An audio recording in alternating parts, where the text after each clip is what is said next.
golaha deegaanka degmada Boocame oo maanta yeeshay kalfadhi aan caadi ahayn ayaa ansixiyay miisaaniyad sanadeedka 2017 iyo 2018 sidoo kalena waxaa lagaga hadlay kalfadhigani xuduudaha gobolada Sool iyo Nugaal waxaa soo xadray kalfadhigani in ka badan 15 xildhibaan oo kamid ah xildhibaanada golaha deegaanka degmada Boocame kuwaas oo cod gacantaaga ku meelmariyay miisaaniyad sanadeedka waxaa shir gudoominayay gudoomiyaha golaha deegaanka degmada Boocame waxaa fadhiya 15 xildhibaan oo golaha deegaanka oo fadhiya inay ansixiyaan miisaaniyadii ku bilaabayna ansixintii miisaaniyadaas oo dhan 1 bilyan 700 liga dejiya 14 baa u taagay halla waa ka aamusay sidaasay ansax ku tahay inay qaataan awaamiirta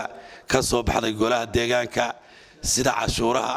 kantaroolada lala shaqeeyo loo waxay ciidanka booliska waxa la farayaa nabadgelyada waxa golaha deegaanka ee degmada Boocame u ansixiyay in la raro kantaroolada ka hor oo saldhigga waxa checkpointiga ee bundada bixin ee horeyna uu laan jiray go'aankaas maanta golaha deegaanka ee degmada Boocame soo saaray mas'uuliyadda ummadda idin saaran cid waliba ha aragto wixii khalkhal iyo amni darro keenaya waxa laga qabto waxaan intaa ku bixinaynaa codsi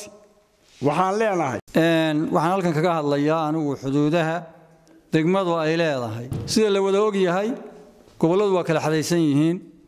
gobolka Sool iyo gobolka Nugaal daris weeye waxa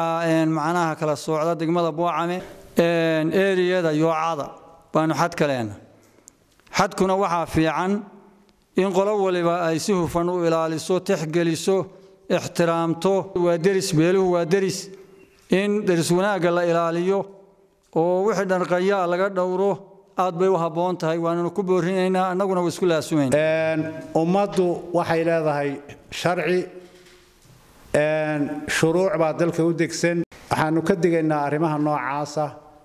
waxaan u soo jeedinaynaa sida golaha deegaanka oo degmada Garowe waa walaalahayo waa soo dhaweynayna laakiin sida gudoomiye ku-xigeenku sheegay waxaan leenahay waxaan sharci u lahayn ha ku talaabsanina Mukhtaar Cabdi Jaamac wararka warbaahinta SBC la saano